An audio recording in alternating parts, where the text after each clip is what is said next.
Good morning.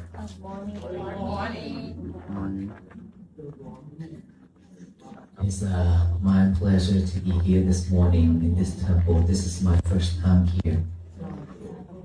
This is my first time present here in this temple. And I wasn't gonna go because I have a lot of things to do, but my brother monk, he's sitting right there on that chair. He's one of the Walk for Peace members, and as everyone knows that now he come here to reside here at this temple, and therefore in support of our members, take some time to be here. Even though I told him that I won't stay long, he said yes, no problem.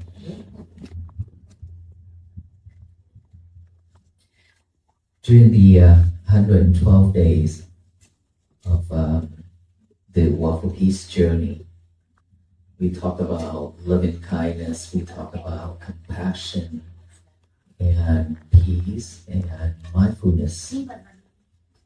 So after came back from the Walk for Peace, now I think it's a month now. It's a month now. How many of us that still practicing mindfulness and the peace message? Okay. A lot of us still practice. So how was our days since the February 14th until now? How was it? Peaceful. Peaceful? We be able to know our thoughts, our speech, and our action. We be able to manage all those, yes?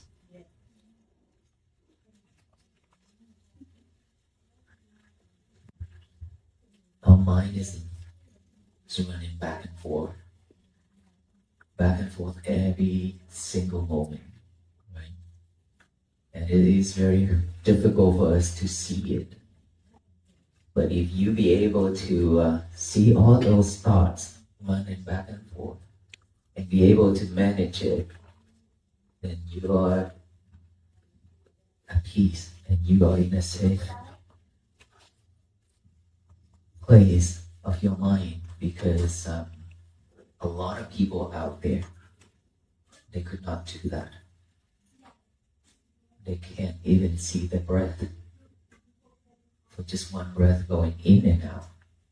And now if you be able to do all that, means you very well. You practice well. And that is how we should live. That is how we should live in this world. Especially, there's a lot of conflicts going on, war, and a lot of problems around us.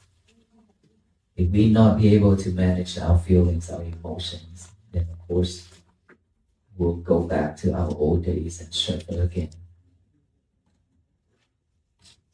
So for us to see our thoughts, to see our speech and our actions, which one is useful, which one is wholesome, which one is unwholesome, that is a difficult task.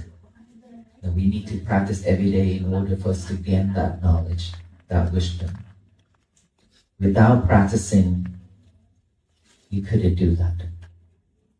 Since I came back to the temple, we have visitors every day. We have visitors every day to the temple. A lot of them must be able to get back on track because of them being suffered for a long time. And just after during the walk and now after the walk, there's something for them to do, something for them to practice, to move forward. And I know that during the walk and until now, a lot of people still not knowing what to do. Still not knowing what to do and still struggle with finding peace and seeing our breath. It's actually very normal that we cannot find it. It's because we still chasing the outside world. We're still chasing for it. That is why we cannot see our breath. When we still have expectations, we cannot find peace. When you're willing to let go of all those expectations, peace will be with you. Unfortunately, most of the human beings, we always expect things. For our life, our families, our loved ones, our neighbors, our society, and our country, we expect a lot.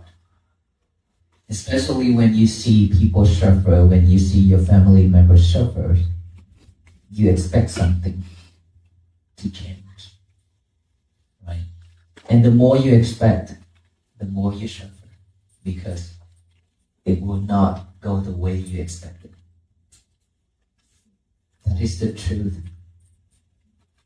If we expect something and the outcome following that expectations, that is not the nature.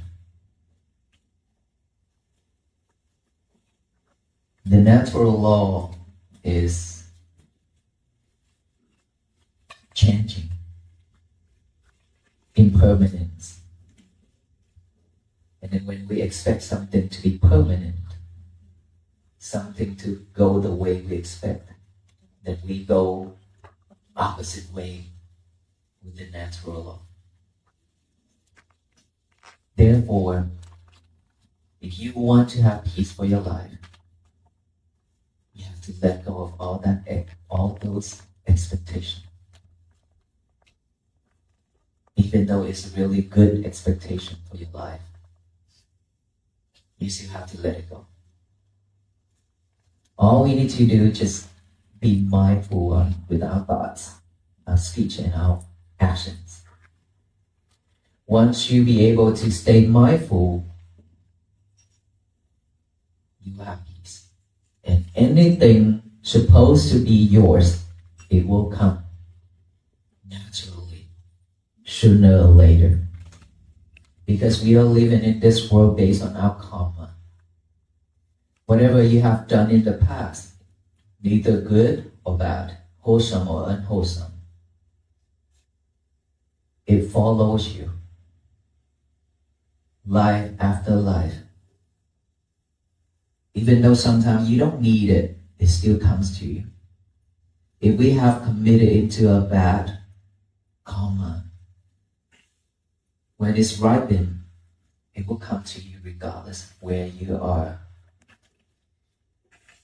And if you have done a lot of wholesome deeds, when it's ripened, it will come to you. Even though if you refuse it, it still comes to you. It's just a matter of time. And all those come to you faster or slower, it all depends on you. How? It depends on how you live, how your mind reacts. If you are mindful, if you are peaceful, less defilement, all those wholesome deeds that you have cultivated in the past will have more chances to come to you.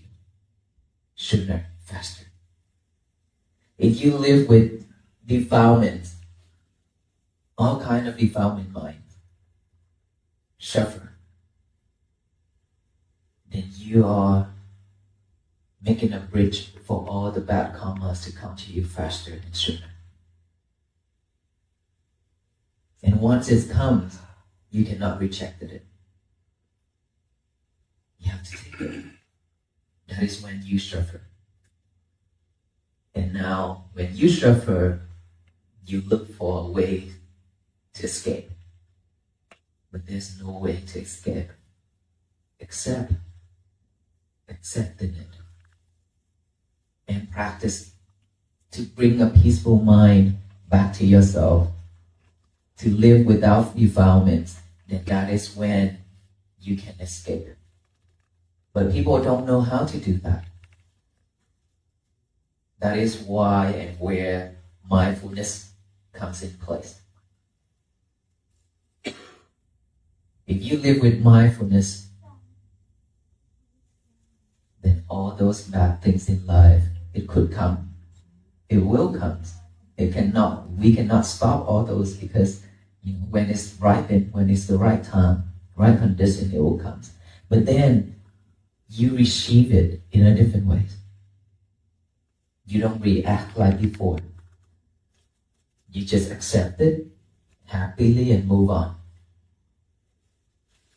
For most of the people, they don't accept that. They don't want that. They refuse it. They try to find a way to go against it. That is why their suffer become double and triple. Right? So as a Buddhist followers and the one who practice to liberate all kind of sufferings, we have to be mindful.